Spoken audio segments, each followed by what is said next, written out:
Une page sportive maintenant avec François Launay de retour de vacances lui aussi. Bonjour François. Bonjour Audrey. Alors on commence par du football avec le succès du VAFC à Toulouse dimanche. Effectivement, et c'est pas n'importe quelle victoire, c'est tout simplement une victoire historique puisque 2 ans après son dernier succès à l'extérieur, VA a enfin renoué avec le succès hors de ses bases. Depuis le 28 août 2007 et une victoire face à Lorient sur le score de 3-1, VA n'avait en effet plus connu la joie de la victoire sur terrain adverse. Après 37 déplacements sans succès, c'est-à-dire une éternité, le VAFC a enfin vaincu le Cygne indien à son 38e essai. Une victoire acquise dans les dernières minutes de la rencontre face à Toulouse grâce à un but de Mamadou Samassa inscrit à la 88e minute. VA peut aussi remercier son gardien Guirolan Ndi Assembe qui a multiplié les exploits pour garder sa cage inviolée. Oui, à propos de gardien, le VAFC vient d'enregistrer l'arrivée d'un nouveau joueur.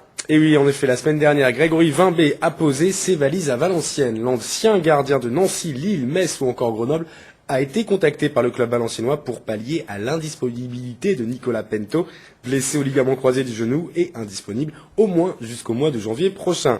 À 38 ans, Vimbé est un gardien d'expérience, mais rien ne dit qu'il sera titulaire lors des prochains matchs, avec la récente grosse performance de Ndi Assembe à Toulouse, mais aussi la présence de Jean-Louis Leca qui a débuté la saison.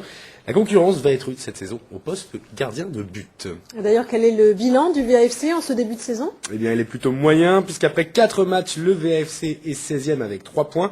L'équipe de Philippe Montagnier a très mal commencé avec 3 défaites d'affilée contre Nancy, Lyon et le PSG. Heureusement, le succès face à Toulouse a redonné du baume au cœur des Valenciennois. Reste à confirmer dans 10 jours face à Boulogne-sur-Mer à Ningessert pour le premier derby nordiste de la saison. Et en attendant, les Valenciennois vont profiter de la trêve internationale pour recharger les batteries et surtout récupérer leurs blessés, car en ce moment, l'infirmerie valenciennoise affiche complet avec 11 joueurs qui sont indisponibles. Le dernier en date, c'est Faïd Benkalfala, touché à la cuisse lors du match contre Toulouse et dont on ne connaît pas encore la durée d'indisponibilité.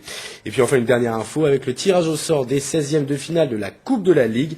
Eh bien, sachez que VA se dépassera à Metz, une équipe de Ligue 2, le 22 ou le 23 septembre prochain. Voilà Audrey. Merci François.